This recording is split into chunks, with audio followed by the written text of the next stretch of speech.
Good morning. നമ്മൾ കഴിഞ്ഞ ക്ലാസ്സിൽ ഇക്കണോമിക് റിഫോംസിനെ കുറിച്ചാണ് പഠിച്ചത്. അപ്പം നമ്മൾ ഇക്കണോമിക്സ് ഒക്കെ പഠിച്ചിട്ട് ഇക്കണോമിക് റിഫോംസ് അറിയാതെ ഒരു പൗരൻ എന്ന നിലയ്ക്ക് പോകുന്നത് ശരിയല്ല. അതുകൊണ്ട് ഞാനങ്ങനെ അതുകൊണ്ട് മാത്രമല്ല, എക്സാമിൻ്റെ പോയിൻ്റ് ഓഫ് വ്യൂലും അങ്ങനെ നമ്മൾ പഠിച്ചാലേ നമുക്ക് ആരെങ്കിലും ചോദിച്ചു കഴിഞ്ഞാൽ രണ്ടും അഭിപ്രായം പറയാൻ പറ്റുള്ളൂ. അല്ല ഫാക്ച്വലായിട്ട് മാത്രം നമ്മൾ അറിഞ്ഞിരുന്നിട്ട് കാര്യമില്ല. അതുകൊണ്ടാണ് നമ്മൾ അങ്ങനെ ക്ലാസ് എടുത്തത്. നമ്മൾ ഈ റിഫോംസിനെ കുറിച്ച് ജസ്റ്റ് ഒന്ന് നോക്കും. അതിൻ്റെ ഇൻട്രഡക്ഷൻ ഞാൻ ജസ്റ്റ് നിങ്ങൾക്ക് വേണ്ടി വായിക്കാം, കാരണം നമ്മുടെ നോട്ടാണല്ലോ നിങ്ങൾ വായിക്കുന്നത്. ഓക്കെ, ശ്രദ്ധിക്കുക. New economic reforms. The new economic reforms in India refers to the neo liberal policies introduced by the government in 1991 and later years. അപ്പോൾ നമ്മളൊരു ടെക്നിക്കലായിട്ടുള്ളൊരു സംഭവം പഠിക്കുക. എന്താണ് നിയോ ലിബറൽ? നിയോ എന്ന് പറഞ്ഞാൽ അതിൻ്റെ അർത്ഥം അറിയാം, പുതിയതെന്നാണ്. ഓക്കെ, ലിബറൽ എന്ന് പറഞ്ഞു കഴിഞ്ഞാൽ വിശാലമായ, പുതിയ വിശാലപരമായ ഒരു സാമ്പത്തികശാസ്ത്ര കാഴ്ചപ്പാടാണ് കേട്ടോ. അതിന് ഇവർ റിഫോംസ് എന്ന് പറഞ്ഞാൽ ഇൻട്രൊഡ്യൂസ് ചെയ്യുക. അപ്പോൾ 1991 അതിനുശേഷം നടപ്പിലാക്കിയ പോളിസികൾക്കാണ് കളക്റ്റീവായിട്ട് നമ്മൾ ഇക്കണോമിക് റിഫോംസ് പറയാം. പക്ഷേ നിങ്ങൾ ഒരു കാര്യം ഞാൻ നിങ്ങളോട് ആദ്യം പറഞ്ഞോട്ടെ, നമ്മൾ ഇക്കണോമിക്സ് ഉള്ള കുട്ടികളുടെ ഏറ്റവും വലിയ പ്രശ്നം അവർ റിഫോംസിനെ കുറിച്ചെല്ലാം പഠിച്ചു, പക്ഷേ റിഫോം എന്താണെന്ന് ചോദിച്ചു കഴിഞ്ഞാൽ അവർക്ക് കോൺക്രീറ്റ് ആയിട്ട് പറയാൻ പറ്റില്ല. അപ്പോൾ റിഫോം എന്താണെന്ന് നിങ്ങളോട് ആരെങ്കിലും ചോദിക്കുകയാണെങ്കിൽ, ഒരു ഇൻ്റർവ്യൂവിന് പോവുകയാണ് അല്ലെങ്കിൽ എവിടെ നിന്നെങ്കിലും ഒരു ടീച്ചറാകുമോ എന്തെങ്കിലും പഠിപ്പിക്കുകയാണെങ്കിൽ നിങ്ങൾ വിചാരിച്ചണം 1991 ന്യൂ ഇൻഡസ്ട്രി പോളിസിയാണ് നമ്മൾ ശരിക്കും റിഫോം എന്ന് പറയാം. അപ്പോൾ അതിൻ്റെ ചട്ടക്കൂടിലാണ് ഒത്തിരി കാര്യങ്ങൾ. ഇപ്പോൾ നമ്മൾ 1991 ഇക്കണോമിക് റിഫോംസ് ഇൻട്രൊഡ്യൂസ് ചെയ്തെന്ന് പറയുമ്പോഴത്തേക്കും അന്ന് എന്തോ സംഭവിച്ചു എന്നാണ് പറയുന്നത്. അപ്പോൾ അന്ന് എന്നാണ് സംഭവിച്ചത്? നമ്മൾ ജൂലൈ 24 കാര്യം പറഞ്ഞു. സോ നമ്മൾ 25 വർഷം ആഘോഷിച്ചു, 30 വർഷം ആഘോഷിച്ചു റിഫോംസിന് എന്ന് പറയുമ്പം റിഫോംസ് ഈ കാലഘട്ടം മുഴുവൻ തുടരുകയാണെങ്കിലും 30 വർഷം മുമ്പ് സംഭവിച്ച എന്തോ ഒന്ന് അതിനെക്കുറിച്ച് നമ്മൾ പോയിൻ്റ് ഔട്ട് ചെയ്യേണ്ടി വരും. അപ്പോൾ റിഫോംസ് എന്ന് പറഞ്ഞാൽ അതിൻ്റെ ഹൃദയം അല്ലെങ്കിൽ അതിൻ്റെ എൻജിൻ എന്ന് പറഞ്ഞാൽ എന്താണെന്നറിയോ? ഈ 1991 ന്യൂ ഇക്കണോമിക് പോളിസിയാണ്, ന്യൂ ഇൻഡസ്ട്രിയൽ പോളിസിയാണ്. അപ്പോൾ ന്യൂ ഇൻഡസ്ട്രിയൽ പോളിസി, നമ്മളിപ്പം കൃഷിയുണ്ട്, 3 സെക്ടർ ഇക്കോണമികളുണ്ട്, അഗ്രികൾച്ചർ, ഇൻഡസ്ട്രി, സർവീസസ്. അതിൽ ഏറ്റവും പ്രധാനപ്പെട്ട റോൾ ഇൻഡസ്ട്രിക്കാണ്. അത് പല രീതിയിലും പലതിനും റോൾ ഉണ്ടെന്നുള്ള നമുക്ക് പറയാം. 50% ആൾക്കാർ താമസിക്കുന്നുണ്ട് അഗ്രികൾച്ചറാണ്, പാവപ്പെട്ട ആൾക്കാർ താമസിക്കുന്നുണ്ട് അഗ്രികൾച്ചറാണ്. ഒക്കെ നമുക്ക് ഒത്തിരി കാരണങ്ങൾ പറയാം. പിന്നെ GDP 53% വരുന്നത് സർവീസസ്സാണ്. അപ്പോൾ സർവീസാണ് പ്രധാനപ്പെട്ടതെന്ന് നമുക്ക് പറയാം. പക്ഷേ നമ്മൾ ഇക്കോണമിയുടെ ഒരു വളർച്ചയുടെ പരിണാമം വെച്ച് നോക്കുകയാണെങ്കിൽ ഇൻഡസ്ട്രി ഏറ്റവും പ്രധാനപ്പെട്ട. കാരണം ഇൻഡസ്ട്രിയിലാണല്ലോ ഇൻ്റലക്ച്വൽ പ്രോപ്പർട്ടി വരുന്നത്, ഇൻഡസ്ട്രിയിലാണോ ഇൻവെൻഷൻ വരുന്നത്, ഇൻഡസ്ട്രിയിലാണല്ലോ ടെക്നോളജി വരുന്നത്. ഇൻഡസ്ട്രിയൽ പ്രൊഡക്റ്റ് ഏറ്റവും നന്നായിട്ട് പ്രൊഡ്യൂസ് ചെയ്യുന്ന ആൾക്കാരാണല്ലോ ലോകത്തിലെ ടോപ്പ്. അപ്പോൾ നമ്മൾ ഉദാഹരണം പറയുകയാണെങ്കിൽ നമ്മൾ ഈ സർവീസ് സെക്ടറിലെ ടീച്ചിങ്ങോ ബ്യൂട്ടി പാർലറോ ഡോക്ടറോ അഡ്വക്കേറ്റോ ഒന്നും മോശമെന്നല്ല ഞാൻ പറയുന്നത്. പക്ഷേ something which is very important technologically, that happens in the case of industry. So the policy related to the industry is the most important policy in the economy. അതുകൊണ്ട് നമ്മൾ ഈ ന്യൂ ഇൻഡസ്ട്രി പോളിസിക്ക് അത്രയും പ്രാധാന്യം വരുന്നത്. നമ്മളിപ്പം ഇക്കണോമിക്സ് പഠിക്കുന്ന ആൾക്കാരൊക്കെ പലപ്പോഴും ആഴത്തിൽ പഠിക്കാതെ പോകുമ്പോൾ അവർ പറയുന്നൊരു വശമുണ്ട്, ഈ സർവീസ് സെക്ടർ ഏറ്റവും പ്രധാനപ്പെട്ട. ഒരിക്കലുമല്ല. സർവീസ് സെക്ടർ എന്ന് പറഞ്ഞാൽ ഇൻഡസ്ട്രി സെക്ടറിലെ വളർച്ച കൊണ്ട് ഡിറൈവ്ഡ് ഗ്രോത്ത് കിട്ടുന്നതാണ്. ഡിറൈവ്ഡ് എന്ന് പറഞ്ഞാൽ you are getting something out of somewhere else. So derived ഗ്രോത്താണ് സർവീസിൻ്റെ.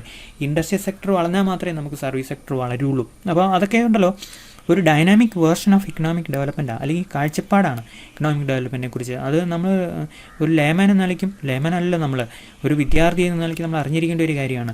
Y industry is very important, why industrialization become a great leap forward in the history of the human civilization, industrialization. അപ്പോൾ നമ്മൾ ഇപ്പോൾ ഈ developed രാജ്യങ്ങളെല്ലാം കണ്ടു നോക്കൂ, അവരെ എന്ത് നമ്മൾ വ്യത്യസ്തരായിട്ട് കൂട്ടുന്നത്? കാരണം അവർ ഇൻഡസ്ട്രിയലൈസേഷനെ കടന്നുപോയി. ഇൻഡസ്ട്രിയലൈസേഷനെ കൂടെ കടന്നു പോകാത്തൊരു ഡെവലപ്ഡ് രാജ്യം ഉണ്ടോ? ഇല്ല. അപ്പോൾ ഈ വ്യവസായവത്കരണത്തെ ആധുനിക മാനുഷിക വികസനത്തിൻ്റെ ഒരു നിർണായക കാലഘട്ടമായിട്ട് നമ്മൾ പറയുമ്പോൾ അതിൻ്റെ പ്രധാനപ്പെട്ട കാര്യം അതിൻ്റെ ഇക്കണോമിക് കണ്ടന്റ് തന്നെയാണ്. അപ്പോൾ നമ്മൾ പറഞ്ഞല്ലോ, ഇവിടെ നമ്മൾ വ്യവസായവത്കരണത്തെക്കുറിച്ച് പറഞ്ഞു. വ്യവസായവത്കരണം ആദ്യം വന്നത് യൂറോപ്യൻ രാജ്യങ്ങളിലാണ്. അപ്പോൾ ഈ വ്യവസായവത്കരണത്തിന് മുമ്പ് അവിടെ റിനേസൻസ് ഉണ്ടായി, റിഫോർമേഷൻ ഉണ്ടായി. ഇതെല്ലാം നിങ്ങൾ ചരിത്രം പഠിക്കുമ്പോൾ മനസ്സിലാക്കുന്ന കാര്യങ്ങളാണ്. അവർ സയൻസിനെ സ്വീകരിച്ചു, മതത്തെ പുറന്തള്ളി. നമ്മൾ വെസ്റ്റേണേഴ്സിനെ കുറിച്ച് ദൈവമില്ലാത്തവരെന്ന് കുറ്റപ്പെടുത്തുമ്പം നമ്മൾ അറിയേണ്ട ഒരു കാര്യമുണ്ട്, അവരങ്ങനെ ആയതുകൊണ്ടാണ് ഇത്ര ഇൻവെൻഷൻ ലോകത്തിൽ നടന്നത്. ശരിയല്ലേ? അവരും മതഭ്രാന്തന്മാരായി തീർന്നായിരുന്നെങ്കിൽ നമുക്ക് നമ്മൾ ഈസ്റ്റേൺ സൊസൈറ്റിയെ പോലെ ആയിരുന്നെങ്കിൽ ശാസ്ത്രം ഉണ്ടാകുമായിരുന്നോ? ഇല്ല. അതുപോലെ നമ്മൾ വേറൊരു കാര്യം കൂടി ചിന്തിക്കണം. അതായത് ഈ ഡാർക്ക് ഏജ് ഇല്ലായിരുന്നെങ്കിൽ നമ്മളിപ്പം ചന്ദ്രനിൽ താമസിക്കാനുള്ള ശാസ്ത്രം വികസനം പ്രാപിച്ചാണ്. 1000 വർഷത്തോളം മനുഷ്യൻ വിദ്യാഭ്യാസത്തെ പുറങ്കാലുകൊണ്ട് തട്ടിക്കളഞ്ഞു, മതത്തെ സ്വീകരിച്ചു. In the battle between faith and knowledge, people embraced faith during the middle ages. Okay, and later Europe turned away from that period and they become what we can say, they accepted what knowledge or logics. അപ്പോൾ അങ്ങനെയാണ് അവിടെ ഇന്നുണ്ടായ industrialisation. ആ ഇൻഡസ്ട്രിയലൈസേഷനിലൂടെയാണ് ഇക്കോണമിയിൽ develop ചെയ്തത്. അപ്പോൾ industrial പോളിസിയാണ് ഇക്കോണമിയെക്കുറിച്ചുള്ള ഏറ്റവും വലിയ policy. നമ്മൾ വേറെ എന്തൊക്കെ പറഞ്ഞാലും നമ്മൾ കൃഷിയെ വികാരവത്കരിക്കും. അത് കൃഷി ഒരു സഹതാപം അറിയിക്കുന്ന, പരിഗണന അറിയിക്കുന്ന സെക്ടർ, ഇക്കോണമിയുടെ ഏറ്റവും പ്രധാനപ്പെട്ട സെക്ടറല്ല. ഇക്കോണമിയെ മുമ്പോട്ടുള്ള പാത്തിനെ നിർണ്ണയിക്കുന്ന ഒരിക്കലും കൃഷിയല്ല. കൃഷിക്കൊരു മാർജിനൽ ഇമ്പോർട്ടൻസേ ഉള്ളൂ. അപ്പം കൃഷിയിൽ നമ്മൾ മാറണം, നമ്മൾ എംപ്ലോയ്മെൻറ്റ് മാറ്റണം, നമ്മുടെ എൻഗേജ്മെൻറ്റ് മാറ്റണം, കൃഷിയിൽ ആവശ്യത്തിന് പ്രൊഡക്ഷൻ ഉണ്ടായിരിക്കണം, പക്ഷേ എല്ലാ കാര്യങ്ങളും അവിടെ ആകരുത്. അപ്പോൾ ആ ആംഗിലാണ് നമ്മൾ ഇൻഡസ്ട്രിയലൈസേഷനെ കണ്ടത്. അതുകൊണ്ടാണ് നമ്മൾ ഇൻഡസ്ട്രി പോളിസിക്ക് പ്രാധാന്യം. അതുകൊണ്ട് ഇക്കണോമിക് റിഫോംസ് എന്ന് പറയുന്നത് തുടങ്ങുന്നത് എവിടെയായിരിക്കും? സ്വാഭാവികമായിട്ട് തുടങ്ങുന്നത് എവിടെയായിരിക്കും? ഇൻഡസ്ട്രിയൽ പോളിസിയിലൂടെ ആയിരിക്കും. അതുകൊണ്ടാണ് നമ്മൾ ന്യൂ ഇൻഡസ്ട്രിയൽ പോളിസി അത്രയും പ്രധാനപ്പെട്ടതെന്ന് പറയുന്നത്. അപ്പോൾ നമുക്ക് നോക്കാം. New economic reforms in India refer to the new liberal policy. I told you that new liberalism is an philosophy, is an approach towards the governance of the economy, or what we can say, the framing of overall economic policy. നമ്മൾ new liberal എന്ന് പറഞ്ഞതാണ് ഉദാരവത്കരണം, വിശാലമായി എല്ലാവരെയും ഇൻഡസ്ട്രിയിൽ operate ചെയ്യാൻ അനുവദിക്കുക, economy തുറന്നു കൊടുക്കുക, അതിനെല്ലാമാണ് നമ്മൾ ന്യൂ ലിബറൽ പോളിസി എന്ന് പറയുന്നത്. അപ്പം there are large number of policies. Okay, you are accepting the role of the private sector. You are liberalizing the economy to competition. You are accepting foreign technology, foreign commodities, etc. So you are opening up the economy to the rest of the world as well as to the private sector. There is less regulation. That is the content of what we can say neoliberal policy. ഈ ഒരു ആംഗിളിൽ നിന്നാണ് നമ്മൾ economic റിഫോംസിനെ മുഴുവൻ കണ്ടത്. Okay, so introduced by the government in 1991 and in later years the central point of economic reforms was liberalization of the economy. നമ്മൾ ഇങ്ങനെ liberalisation, globalisation, privatisation, അതിനകത്തെ ലിബറലൈസേഷനെ കുറിച്ച് നമ്മൾ giving more role to the private sector and opening up the economy to foreign competition. നമ്മൾ വിദേശ ആൾക്കാരെ തള്ളിക്കളയില്ല, നമ്മളവരെ സ്വീകരിക്കുക. അപ്പം ഫോറിൻ സെക്ടറിനും പ്രൈവറ്റ് സെക്ടറിനും ഇക്കോണമി തുറന്നു കൊടുക്കുന്നതിനാണ് ശരിക്കും ലിബറലൈസേഷൻ എന്ന് പറയുന്നത്. New industry policy of 1991 was the main instrument of the new economic reforms. The philosophy of the new economic policy was enhancing competition based upon more market orientation. ഈ market ഇതെല്ലാം ഇങ്ങനെ ഓരോ അർത്ഥമില്ലാത്ത വാക്കുകളാണെന്ന് ഒരിക്കലും വിചാരിക്കരുത്. കാരണം ഈ നമ്മൾ പറയാൻ പോകുന്ന കാര്യങ്ങളുടെ ആഴം കൂടുന്തോറും പല വാക്കുകൾ കൂടി ചേർന്ന ഒത്തിരിയധികം കാര്യങ്ങൾ പറയും. അതാണ് ഈ മാർക്കറ്റ് ഓറിയൻറ്റേഷൻ. ഞാൻ മാർക്കറ്റ് എന്താണോ കൂടുതൽ വേണ്ടത് അത് കൂടുതൽ പ്രൊഡ്യൂസ് ചെയ്യുക. ലിക്കറാണ് കൂടുതൽ വേണമെങ്കിൽ ലിക്കർ കൂടുതൽ പ്രൊഡ്യൂസ് ചെയ്യുക. അപ്പോൾ ഏറ്റവും കൂടുതൽ എഫിഷ്യൻ്റ് ആയിട്ടുള്ളവൻ പ്രൊഡ്യൂസ് ചെയ്യുക, ഏറ്റവും നല്ല ടെക്നോളജി ഉള്ളവൻ കൂടുതൽ പ്രൊഡ്യൂസ് ചെയ്യുക. മനസ്സിലായല്ലോ? അതാണ് നമ്മൾ ഈ മാർക്കറ്റ് ഓറിയൻറ്റേഷൻ എന്നുള്ള വാക്കിനർത്ഥം. During the last 25 years, sorry ഈ നോട്ടല്ല ഞാൻ എടുത്ത് 30 years ആയിരുന്നു അവിടെ ഉണ്ടായിരുന്നത്, ഇച്ചിരി ഔട്ട്ഡേറ്റഡ് ആയിക്കോട്ടെ എന്ന് പറഞ്ഞാൽ ഇതിൻ്റെ കറക്റ്റ് വേഷനെ, ഈ നോട്ടിൻ്റെ കറക്റ്റ് വേഷൻ ഞാൻ അപ്ഡേറ്റ് ചെയ്തിട്ടുണ്ട്. ആ PDF ഫയലല്ല ഞാൻ ഇവിടെ എടുത്തിട്ടേക്കുന്നത്, കറക്റ്റ് ചെയ്തിട്ടുള്ള PDF ഫയൽ അവിടെ സാരമില്ല. Okay, during the last 30 years, okay, the economic reforms have produced significant impact on the economy. Following are the main features of new economic reforms. നമ്മൾ പറയുകയാണ് ഇക്കണോമിക് റിഫോംസിൻ്റെ പ്രധാനപ്പെട്ട ഫീച്ചേഴ്സ്. ഒന്ന്, deregulation of the industrial sector. ഇൻഡസ്ട്രിയെ deregulate ചെയ്തു. അപ്പോൾ നമ്മൾ deregulation എന്ന് പറഞ്ഞാലേ regulation മാറ്റുക എന്നുള്ളതാണ്. അപ്പോൾ ആ വാക്ക് ഭയങ്കര പ്രധാനപ്പെട്ടതാണ്. നമ്മൾ ചില വാക്കുകൾ നമുക്ക് സബ്സ്റ്റിറ്റ്യൂഷൻ ഇല്ല, അങ്ങനെ ഒരു വാക്കാണ്. ഇൻഡസ്ട്രിയൽ സെക്ടറിനെ ഡീറെഗുലേറ്റ് ചെയ്തു. മനസ്സിലായല്ലോ? അതുപോലെ തന്നെ ഫൈനാൻഷ്യൽ സെക്ടറിനെയും ഡീറെഗുലേറ്റ് ചെയ്തു. ഇനി അതുപോലെ തന്നെ നമ്മൾ പറയുകയാണെങ്കിൽ ഫോറിൻ സെക്ടറിനെ ലിബറലൈസ് ചെയ്തു. ഓരോ വാക്കുകൾ എക്സ്റ്റേണൽ സെക്ടറിനെ ലിബറലൈസ് ചെയ്തു. Okay, the industrial sector of the economy was opened to the private sector after new industry policy of 1991. Previously the public sector was given reservation especially in the capital goods and key industries. അപ്പോൾ നമ്മൾ ശരിക്കും പറയുകയാണെങ്കിൽ D reservation എന്നൊരു സംഭവത്തെക്കുറിച്ച് പറയുകയാണെങ്കിൽ reservation ഇല്ലെന്നാക്കി കളയാം. അപ്പോൾ നമുക്ക് വിദ്യാഭ്യാസ രംഗത്തെ റിസർവേഷനെ കുറിച്ച് നമുക്ക് നന്നായിട്ടറിയാം. ഇതേ കാര്യങ്ങളാണ് ഇൻഡസ്ട്രി സെക്ടറിൽ നടന്നത്. പല സെക്ടേഴ്സും ഇൻഡസ്ട്രിക്ക് മാത്രമായിട്ട് റിസർവ് ചെയ്ത് കൊടുത്തു. മനസ്സിലായല്ലോ? എന്താണ് റിസർവ്? അതായിരുന്നല്ലോ 1956 ഇൻഡസ്ട്രി പോളിസി. 1956 ഇൻഡസ്ട്രി പോളിസി നമ്മൾ ഇക്കണോമിക് കോൺസ്റ്റിറ്റ്യൂഷൻ ഓഫ് ഇന്ത്യ എന്ന് വിളിക്കുന്നത് നമ്മൾ കണ്ടു. Economic constitution of India. Okay, so 1956 industrial policy നമ്മൾ മാറിയിട്ട് അവിടെ റിസർവേഷനാണ് പറഞ്ഞെങ്കിൽ നമ്മളിവിടെ എന്താണ് പറയുന്നത്? ഡീ റിസർവേഷനാണ്. Okay, so dereservation means you are changing the reserved situation. We are accommodating, we are opening the allowing the private sector to operate in the industrial sector. So that is called de-reservation, and another version is deregulation. Both are almost the same, regulation മാറ്റുക എന്ന് മാത്രം. Under the new industry policy, only 3 sectors will continue as reserved for the public sector. Public സെക്ടറിന് വേണ്ടിയിട്ട് reserve ചെയ്തേക്കുന്ന 3 sector ഏത് എന്ന് ഒരു competitive എക്സാമിന് ചോദിച്ചു കഴിഞ്ഞാൽ പറയാൻ പറ്റണം. നിങ്ങൾ ആദ്യം പറയുന്നത് ഡിഫൻസ് എന്നായിരിക്കും, അത് തെറ്റാണ്. അപ്പോൾ നമുക്കറിയാലോ 3 സെക്ടർ മാത്രമേ ഇപ്പോഴത്തെ കോണ്ടക്സ്റ്റിലോട്ടോ ഇപ്പോൾ as of now there are only 3 sectors that are reserved to the public sector. മറ്റേത് ഇൻഡസ്ട്രിയിലെ മിക്ക സെക്ടേഴ്സും നമ്മൾ പബ്ലിക് സെക്ടറിന് റിസർവ് ചെയ്ത് കൊടുത്തിരുന്നു. ഇപ്പോൾ അങ്ങനെയല്ല. ഏതൊക്കെയാണ്? ആറ്റമിക് എനർജി പബ്ലിക് സെക്ടറിന് മാത്രമേ ഉള്ളൂ. റെയിൽവേസ്, പിന്നെ ചില substance notified by atomic energy department. അവർ പറയുന്നത് ചില സബ്സ്റ്റൻസ് തോറിയം പോലുള്ള സംഭവങ്ങൾ, അതിൻ്റെയൊക്കെ മൈനിങ്. അപ്പോൾ അങ്ങനെയുള്ളത് മാത്രമേ ആർക്ക് റിസർവ് ചെയ്തിട്ടുള്ളൂ? Public sector. ബാക്കിയെല്ലാം ഇപ്പം പ്രൈവറ്റ് സെക്ടറിന് പറ്റും. ഡിഫൻസ് പറ്റും, ശരിയല്ലേ? ഡിഫൻസിൽ പ്രൈവറ്റ് സെക്ടറിന് പറ്റും, ഡിഫൻസിൽ ഫോറിൻ സെക്ടറിന് പറ്റും. റെയിൽവേ പറ്റിയല്ല. നിങ്ങൾ കേട്ടാണ് റെയിൽവേയുടെ കോച്ചുകൾ പ്രൈവറ്റ് സെക്ടർ ഏറ്റെടുക്കുന്നു. റെയിൽവേയിൽ ഫുഡ് കൊടുക്കാൻ വേണ്ടി പ്രൈവറ്റ് സെക്ടർ. അപ്പോൾ ഇതൊക്കെ പറ്റും. റെയിൽവേയിൽ അങ്ങനെ പ്രൈവറ്റ് സെക്ടറിന് പറ്റും. പക്ഷേ ഏതെങ്കിലും റെയിൽ പാളം പ്രൈവറ്റ് സെക്ടറിനുണ്ടോ? ഇല്ല. ഏതെങ്കിലും റെയിൽവേ സ്റ്റേഷനും പ്രൈവറ്റ് സെക്ടറിന് കൊടുക്കുമോ? ഇല്ല. റെയിൽവേ ഗുഡ്സ് ചില ട്രെയിനുകൾ പറ്റുമായിരിക്കും. അതല്ലാതെ റെയിൽവേ ഓടുന്ന ക്രിട്ടിക്കൽ ഇൻഫ്രാസ്ട്രക്ചറൊന്നും ആർക്കില്ല? പ്രൈവറ്റ് സെക്ടറിനില്ല. അപ്പോൾ ഇന്ത്യയിലെ റെയിൽവേ ആർക്കില്ല? പ്രൈവറ്റ് സെക്ടറിന് ഓപ്പൺ അപ്പ് ചെയ്ത് കൊടുത്തിട്ടില്ല. അപ്പോൾ ഈ 3 സെക്ടറും എന്താണ് റെയിൽവേ പ്രൈവറ്റ് സെക്ടറിന് ഓപ്പൺ അപ്പ് ചെയ്ത് കൊടുത്തില്ലെന്ന് പറഞ്ഞു കഴിഞ്ഞാൽ റെയിൽ പാളങ്ങൾ പണിയാനോ സ്ഥലം ഏറ്റെടുത്താനോ അങ്ങ് പ്രൈവറ്റ് സെക്ടറിന് പറ്റിയാലെന്ന് അർത്ഥം. ട്രെയിൻ ബോഗികൾ പറ്റും. അപ്പം വളരെ minimum level of private participation മാത്രമേ ഇവിടെയുള്ളൂ, റെയിൽവേയിലുള്ളൂ. Okay, so that is about the 3 sectors which are reserved to the public sector. All other sectors have been opened for the private sector participation. Okay, so that is about industrial reservation, industrial deregulation. Okay, coming back to the second policy of the new industry policy, industrial delicensing policy or the end of red tapeism. അപ്പോൾ നമുക്ക് red type എന്ന് പറഞ്ഞാൽ നമുക്കറിയാം, നമുക്ക് അനുഭവിച്ചിട്ടാണ് നിങ്ങൾ ചിലപ്പോൾ ഒരു പക്ഷേ എല്ലാത്തിനും ഗവൺമെൻറ്റിൻ്റെ ബ്യൂറോക്രസിയുടെ ഒരു ഇടപെടലാണ്. ബ്യൂറോക്രസിയുടെ ഇടപെടൽ, അതാണ് ശരി. നമ്മൾ ഈ ഗോപിനാഥ് മുതുകാട് എന്ന് പറഞ്ഞ ഒരാളുണ്ട് കേട്ടോ, അദ്ദേഹത്തിൻ്റെ ഒരു ദിവസത്തെ സ്വാതന്ത്ര്യദിന സന്ദേശം ഉണ്ടായിരുന്നു.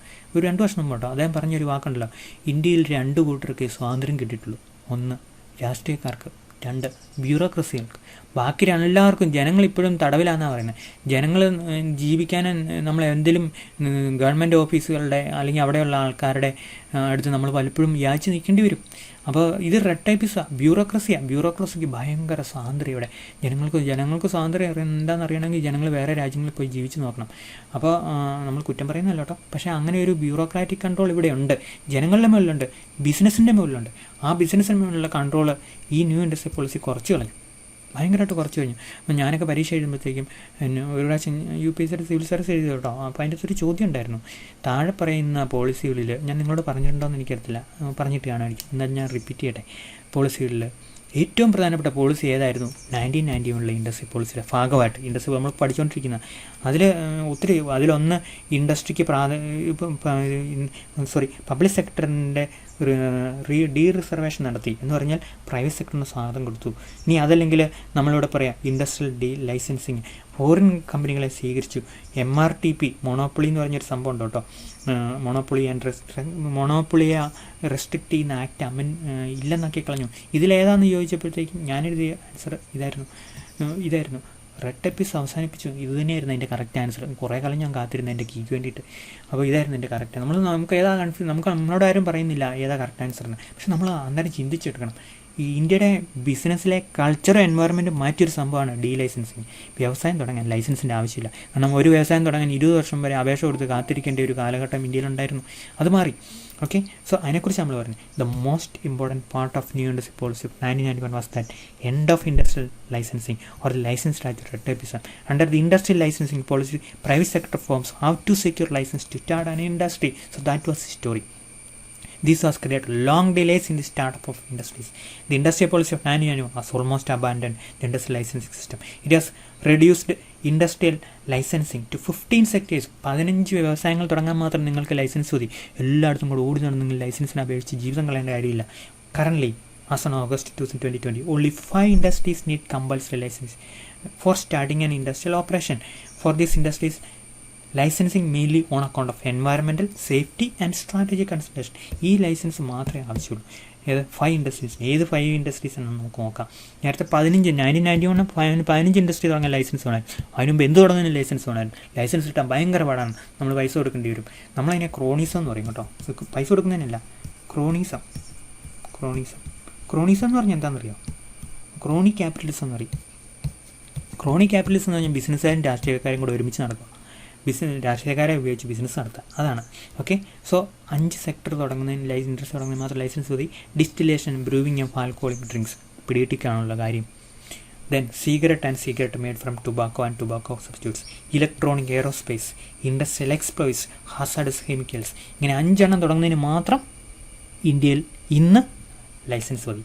Okay, then the third feature of what we can say economic reforms. Third element of economic reforms, opening of the economy to foreign competition. നമ്മൾ വിദേശ ആൾക്കാരെ എന്ത് ചെയ്തു? ക്ഷണിച്ചു, നമ്മുടെ ഇൻഡസ്ട്രിയിലേക്ക് ക്ഷണിച്ചു.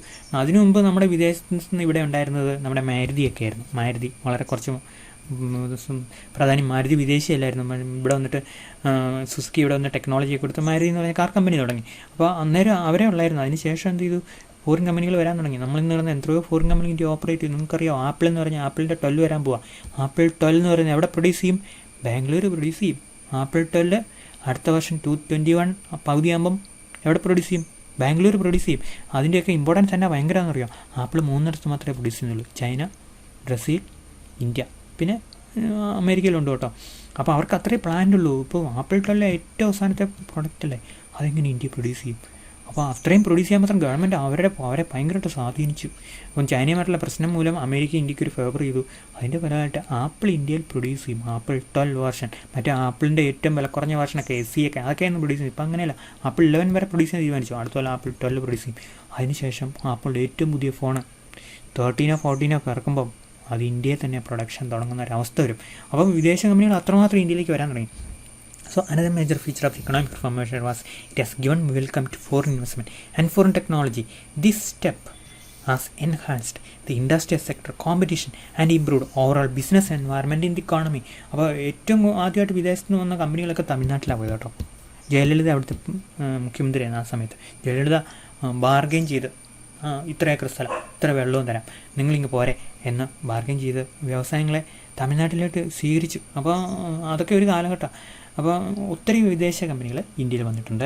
Okay, then liberalization of trade and investment. നമ്മൾ ട്രേഡിന് ഇൻവെസ്റ്റ്മെൻറ്റിന് സ്വാഗതം കൊടുത്തു. The economic reforms introduce extensive liberalization of foreign trade and foreign investment. നമ്മൾ കൂടുതൽ ഇമ്പോർട്ട് നടത്തി, ഇമ്പോർട്ട്. നമ്മൾ എക്സ്പോർട്ട് കൂടുതൽ നടത്തി, എക്സ്പോർട്ട്. അതുപോലെ ഫോറിൻ ഇൻവെസ്റ്റ്മെൻറ്റ് ഇന്ത്യയിലേക്ക് വന്നു. ഫോറിൻ ഡയറക്റ്റ് ഇൻവെസ്റ്റ്മെൻറ്റ്, വിദേശ കമ്പനികൾ നേരിട്ട് വന്ന് ഇവിടെ ബിസിനസ് തുടങ്ങുക. ഫോറിൻ പോർട്ട്ഫോളിയോ ഇൻവെസ്റ്റ്മെൻറ്റ്, വിദേശ ആൾക്കാർ ഇവിടെ വന്ന് ഇന്ത്യൻ കമ്പനികളുടെ ഷെയർ മേടിക്കുക, അല്ലെങ്കിൽ ഇന്ത്യൻ ഗവൺമെൻറ് ബോണ്ട് മേടിക്കുക. അതിനെല്ലാം നമ്മൾ പോർട്ട്ഫോളിയോ ഇൻവെസ്റ്റ്മെൻറ്റ് എന്ന് പറയും. നേരെ തിരിച്ച് വിദേശ കമ്പനികൾക്ക് ഉണ്ടായ പോലുള്ള കമ്പനികൾ ഇവിടെ വന്ന്, അല്ലെങ്കിൽ ആപ്പിൾ പോലുള്ള കമ്പനികൾ ഇവിടെ വന്ന് വ്യവസായങ്ങൾ തുടങ്ങി ഇവിടെ തന്നെ പ്രൊഡക്ഷൻ തുടങ്ങുന്നതിന് പറയുന്ന പേരാണ് FD. നേരെ തിരിച്ച് വിദേശ ആൾക്കാർ ഇവിടെ വന്ന് ഇന്ത്യൻ കമ്പനികളുടെ ഷെയർ മേടിക്കുന്നതിന് പറയുന്ന പേരാണ് portfolio investment. Okay, so this type of investment are similarly Indian companies are going to foreign countries to get loans, that is called external commercial borrowings. മനസ്സിലായല്ലോ? അപ്പോൾ ഇഷ്ടം പോലെ ടൈപ്പിലുള്ള ഫോറിൻ മണി ഇന്ത്യയിലേക്ക് വരാൻ തുടങ്ങി. നമ്മൾ ഫോറിൻ ക്യാപിറ്റലിനെ ഇന്ത്യയിലേക്ക് സ്വീകരിച്ചു, ഫോറിൻ കമ്മോഡിറ്റി മാത്രമല്ല. Okay, so that is about liberalization of trade and investment. നമ്മൾ ഈ ലിബറലൈസേഷൻ എന്ന് പറയുമ്പോഴേ നമ്മൾ LPGക്കകത്ത് എല്ലാം ഉണ്ടല്ലോ, PNG നമുക്കറിയാം. ഈ എന്ന് പറഞ്ഞാൽ എന്താണ്? ഞാനും കുറേ നാൾ അന്വേഷിച്ച് നടന്നു. അപ്പോൾ അതിൻ്റെ അകത്ത് എനിക്ക് പിടികിട്ടിയാനറിയാം, liberalisation is specifically aimed at trade and investment. അതാണ് എൻ്റെ കറക്റ്റ് വാക്ക്. ട്രേഡിനെയും ഇൻവെസ്റ്റ്മെൻറ്റിനെയും ലിബറലൈസ് ചെയ്യുന്ന നമ്മൾ പറയുന്നത്. ഇക്കോണമി ലിബറലൈസ് ചെയ്യുന്ന പറഞ്ഞാൽ എൻ്റെ അർത്ഥം എന്നാണെന്നറിയാം. 65 to 70% meaning is that liberalization refers to what we can say trade and investment.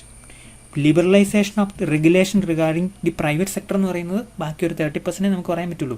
ശരിക്കും പറയുകയാണെങ്കിൽ liberalization is referring to what? Trade and investment, import, export, what we accepting foreign investment, different types of foreign investment. നമ്മുടെ മുഖ്യമന്ത്രി പിണറായി വിജയൻ അദ്ദേഹം വിദേശത്ത് നിന്ന് കിഫ്ബിയുടെ loan എടുത്തു, London stock മാർക്കറ്റിൽ നിന്ന്. അത് ഒരുതരം ഫോറിൻ ഇൻവെസ്റ്റ്മെൻറ്റാണ്. അപ്പോൾ അങ്ങനെ different types of foreign investment. വിദേശ ഇൻവെസ്റ്റർ ഇവിടെ നിന്ന് ഇൻവെസ്റ്റ് ചെയ്ത് ഡയറക്റ്റ് ചെയ്യുക മാത്രമല്ല, ഫോറിൻ ഇൻവെസ്റ്റ്മെൻറ്റ് ഫോറിൻ ക്യാപിറ്റലാണ്. അപ്പോൾ നമ്മളവിടെ പോയി തിരിച്ച് നമുക്ക് അവിടെ നിന്ന് ലോൺ എടുക്കാം. അതിന് ഇൻവെസ്റ്റ്മെൻറ്റ് എന്ന് പറഞ്ഞാൽ ക്യാപിറ്റലിനെ പറയാൻ പറ്റുള്ളൂ. Okay, so that is the policy about foreign investment and foreign technology which were introduced as part of what we can say the economic reforms that launched in 1991. Okay. On the investment front, the economic reforms mark the era of capital mobility in the country. Capital mobility means a situation of foreign capital coming to India and similarly going out from our country. So capital mobility is as a literal meaning only. Capital എന്ന് പറഞ്ഞു കഴിഞ്ഞാൽ investable മണി എന്നാണ് അർത്ഥം. Capital mobility എന്ന് പറഞ്ഞു കഴിഞ്ഞാൽ ഒരു transnational ആക്ടിവിറ്റിയാണ്. ഇന്ത്യക്കകത്ത് നടക്കുന്ന ആക്ടിവിറ്റിയെ സാറിന് ക്യാപിറ്റൽ മൊബിലിറ്റി എന്ന് പറയാറില്ല. Capital mobility is a transnational activity where foreign capital is coming to India and exiting India. Okay, so that type of freedom given to foreign capital was a main part of what we can say liberalization. Restrictions for foreign capital in the form of FDI and FPI were liberalized. അപ്പം ഇഷ്ടംപോലെ foreign company India വന്നു, ഇന്ത്യക്കാർ പുറത്തേക്ക് പോയി invest ചെയ്തു, വിദേശ portfolio investors ഷെയറൊക്കെ മേടിക്കുന്ന ആൾക്കാർ ഇന്ത്യ വന്ന് ഇന്ത്യൻ കമ്പനിയുടെ ഷെയർ മേടിച്ചു. സ്റ്റോക്ക് മാർക്കറ്റിൽ ഇന്ന് ട്രേഡ് ചെയ്യപ്പെടുന്ന 25% ഷെയർ മേടിക്കുന്നത് ഈ പോർട്ട്ഫോളിയോ ഇൻവെസ്റ്റേഴ്സാണ്. Okay, now coming to next type of reforms. So we are going through economic reforms. We are not actually covering what we can say the new industry policy. So remember the difference between or the comparison between what we can say new economic reforms and new industry policy is that new industry policy is part of new economic reforms. This is what we can say new economic reforms. This is what we can say new industry policy. So all 5 important steps of new industry policy. അപ്പോൾ നമ്മൾ new industry പോളിസിക്ക് 5 പ്രധാനപ്പെട്ട സ്റ്റെപ്പുകൾ component അതെല്ലാം എന്തിലുണ്ട്? Economic റിഫോംസിലുണ്ട്. Plus നമ്മൾ കുറേ കൂടുതൽ mention ചെയ്യുന്നുണ്ട്. അപ്പോൾ നമ്മൾ ന്യൂ ഇൻഡസ്ട്രി പോളിസിയെ കുറിച്ചൊരു ജനറൽ ഇൻട്രഡക്ഷൻ പറഞ്ഞു. അപ്പോൾ അതിൻ്റെ അകത്ത് ചില കാര്യങ്ങളും നമ്മൾ ഡിസ്കസ് ചെയ്യും. ഉദാഹരണത്തിന് deregulation or dereservation, delicensing. മുകളിലോട്ട് വെച്ചോട്ടെ, ഒരു സെക്കൻഡ് ഡിലീറ്റ് ചെയ്താൽ പറ്റുള്ളൂ. Okay, 1 second. അപ്പോൾ ഞാൻ പറഞ്ഞ എന്നാണെന്നറിയോ? ഓക്കെ, ഇതാണ്. അതായത് നമ്മൾ പറഞ്ഞു ഈ ന്യൂ ഇൻഡസ്ട്രി പോളിസിയും ന്യൂ ഇക്കണോമിക് റിഫോംസ് നമ്മളെ കമ്പാരിസൺ നടത്തുമ്പോൾ ഞാൻ പറഞ്ഞു ന്യൂ ഇൻഡസ്ട്രി പോളിസിയിൽ കുറേ കാര്യങ്ങളുണ്ട്, 5 കാര്യങ്ങളുണ്ട്. 5 കാര്യങ്ങൾ പ്ലസ് ഒരു 4 കാര്യങ്ങളും കൂടെ കിട്ടുകയാണ് ന്യൂ ഇക്കണോമിക് റിഫോംസ്. അപ്പോൾ ആ കാര്യത്തിൽ നിങ്ങൾക്കൊരു ക്ലാരിറ്റി ആദ്യം തന്നെ ഉണ്ടായിരിക്കണം. ന്യൂ ഇൻഡസ്ട്രി പോളിസിയിലെ 5 കാര്യങ്ങൾ നമ്മൾ മെൻഷൻ ചെയ്തിട്ടില്ല. അത് നമ്മൾ ഇനി പിന്നീട് പറയാനുള്ള കാര്യങ്ങളാണ്. കാരണം എന്ന് വെച്ച് കഴിഞ്ഞാൽ അതിൽ ഒരെണ്ണം ഇതാണ്, പിന്നെ അതുപോലെ തന്നെ ഒരു സെക്കൻഡ് വേറെ ഒരെണ്ണം ഇതാണ്, വേറെ 3 അതിൻ്റെ കൂടെ നമ്മൾ ആഡ് ചെയ്യും. അതല്ലാതെ ന്യൂ ഇക്കണോമിക് റിഫോംസിൻ്റെ ഫലമായിട്ട് ഫോറിൻ കോമ്പറ്റീഷനും ന്യൂ ഇൻഡസ്ട്രി പോളിസിയുടെ ഭാഗമാണ്. 5 മൂന്നാമത്തെ liberalization of trade and investment, foreign technology series എന്നുള്ളത് ന്യൂ ഇൻഡസ്ട്രി പോളിസിയുടെ ഒരു ഭാഗമാണ്. പക്ഷേ ന്യൂ ഇൻഡസ്ട്രി പോളിസി ഞാൻ വന്നപ്പോൾ അതിന് പിന്നീട് കുറേ മാറ്റങ്ങൾ വന്നു. അതെല്ലാം കൂടെ നമ്മൾ ആഡ് ചെയ്യേണ്ടി വരുന്നതുകൊണ്ടാണ് നമ്മളതിനെ liberalization of trade and investment എന്ന് പറയുക. ന്യൂ ഇൻഡസ്ട്രി പോളിസി പറഞ്ഞേക്കുന്ന കാര്യങ്ങൾ മാത്രമല്ല, അതല്ലാതെ പിന്നീട്, കാരണം ഇത് 1 വർഷം സംഭവിച്ചല്ലോ, പിന്നീട് ഒത്തിരി കാര്യങ്ങൾ സംഭവിച്ചല്ലോ. ഓക്കെ, ഇനി നമ്മൾ തൊട്ടടുത്ത ടോപ്പിക്ക് നമ്മൾ പറഞ്ഞു ഇതായിരുന്നു ഫിനാൻഷ്യൽ സെക്ടർ റിഫോംസ്. ഇതൊരിക്കലും ന്യൂ ഇൻഡസ്ട്രി പോളിസിയുടെ ഭാഗമല്ല. ഇൻഡസ്ട്രിയും financial സെക്ടറും രണ്ടാണല്ലോ. On the financial sector, the government is introducing numerous measures for the deregulation as well as liberalization of the sector. Capital market reforms, money market reforms are extensive after 1994. അപ്പോൾ നമുക്കറിയാം നമ്മുടെ ബാങ്കുകൾ ഇന്നത്തെ കാലത്ത് ആർക്ക് വേണമെങ്കിലും bank തുടങ്ങാം. Bandhan bank നിങ്ങൾ കേട്ട് കാണും, HDFC ബാങ്ക് IDFC ബാങ്ക്. ഏറ്റവും അവസാനം വന്ന 2 ബാങ്കുകളുടെ പേരോടോ HDFC ബാങ്ക് അല്ല. HDFC ബാങ്ക് നേരത്തെ ഉള്ള ന്യൂ ജനറേഷൻ ബാങ്കാണ്. ഇന്ത്യയിലെ ഏറ്റവും കൂടുതൽ ലാഭം ഉണ്ടാക്കുന്ന ബാങ്ക് HDFC ബാങ്ക് കേട്ടോ, അത് പറയാതിരിക്കാൻ പറ്റില്ല. അപ്പോൾ ആ ബാങ്കിൻ്റെ ഒരു പരസ്യം എന്നല്ല ഞാൻ പറഞ്ഞത്, ഇന്ത്യയിലെ ബാങ്കുകളെല്ലാം തന്നെ നഷ്ടത്തിലാണ്. പക്ഷേ ഈ HDFC ഭയങ്കര performance because of different reasons. We are not going to that. But Bandhan Bank and IDFC Bank. So these banks were recognized, given license only very late. ഈ 2015-16 ഇവർക്ക് ലൈസൻസ് കൊടുത്തത്. 2015 IDFC ബാങ്കിനും ബന്ധൻ ബാങ്കിനും. അപ്പോൾ ബാങ്കിങ് സെക്ടറിൽ ഒത്തിരി മാറ്റങ്ങൾ വന്നു. അതിലൊന്ന് ബാങ്കിൻ്റെ ഇൻട്രസ്റ്റ് റേറ്റ് തീരുമാനിക്കാനുള്ള അധികാരം ഗവൺമെൻറ് ബാങ്കിന് തന്നെ കൊടുത്തു. അത് 1997 സംഭവിച്ച.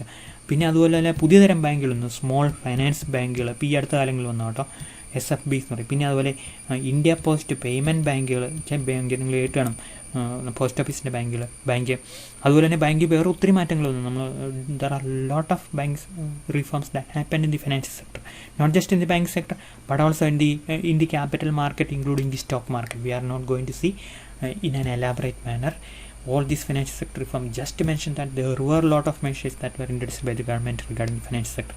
Now coming to the next one, this is an important one and it's also a part of new industrial policy. Okay, so reforms introduced regarding the public sector. അപ്പോൾ നമ്മൾ പറഞ്ഞു ഈ ഇക്കണോമിക് റിഫോംസിനെ കുറിച്ച് നമ്മളുള്ള ജനറൽ ഇൻട്രഡക്ഷൻ നമ്മൾ പറഞ്ഞു. എന്തുകൊണ്ടാണ് reforms ഒരു ആവശ്യമായി തീർന്നത്? അതിൻ്റെ പ്രധാനപ്പെട്ട കാരണം നെഹ്റു 1956 വിഭാവനം ചെയ്ത രീതിയിലുള്ള ചേഞ്ചസ് ഒന്നും എവിടെ കൊണ്ടുവന്നില്ല, പബ്ലിക് സെക്ടർ ഇന്ത്യയെ കൊണ്ടുവന്നില്ല. Public sector remained as industrial താജ്മഹൽസ്. അതിനെക്കുറിച്ച് അങ്ങനെ പറയുന്നത്. എന്താണ് താജ്മഹലിൻ്റെ ഉപയോഗം? താജ്മഹൽ കാണാൻ കൊള്ളും, വേറെ എന്തെങ്കിലും ഉപയോഗമുണ്ടോ? കാണാൻ കൊള്ളുന്നത് തന്നെ വലിയൊരു ഉപയോഗമാണ്, പക്ഷെ നമ്മൾ അങ്ങനെ കാണാനാണ് അതിൻ്റെ ഒരു ഉപയോഗം. അങ്ങനെയാണ് ഇന്ത്യയിലെ പബ്ലിക് സെക്ടർ എൻterprise അങ്ങനെയായിരുന്നു, കാണാൻ മാത്രം കൊള്ളാം, ഒരു ഉപയോഗമില്ല. അവരൊരിക്കലും ടെക്നോളജി നന്നായിട്ട് അഡോപ്റ്റ് ചെയ്യില്ല, അവരുടെ പ്രൊഡക്റ്റ് ക്വാളിറ്റി നന്നായിരുന്നില്ല, അവരുടെ കോസ്റ്റ് ഭയങ്കര കൂടുതലായിരുന്നു, ബഡ്ജറ്റിൽ ഭയങ്കര നഷ്ടം വന്നു. അപ്പോൾ എന്ത് ചെയ്തു? അവർക്ക് ഭയങ്കര നഷ്ടം വന്നു, അപ്പം ബഡ്ജറ്റിൽ അവർക്ക് പൈസ കൊടുത്തു. അപ്പോൾ പൊതുജനങ്ങളെ ചുമന്ന് കൊണ്ടുപോയി എന്നാണ് ഇവരെ, അല്ലാതെ ഇവർ ജനങ്ങൾക്ക് ഭയങ്കര സേവനങ്ങൾ കൊടുത്തില്ല. കാരണം government sector were failed to absorb technology, modernize, they not efficient, so a reform was urgent. So this reform package of public sector enterprises as an important priority of the new industry policy of 1991. അപ്പോൾ നമുക്ക് പറയാതിരിക്കാൻ പറ്റില്ല. അപ്പോൾ ആ public സെക്ടറിന് ഒത്തിരി reform പോളിസികൾ ഈ 1991 industry policy കൊണ്ടുവന്നിട്ടുണ്ട്. The reforms in the public sector were aimed at enhancing efficiency and competitiveness of the sector. The government has adopted disinvestment policy.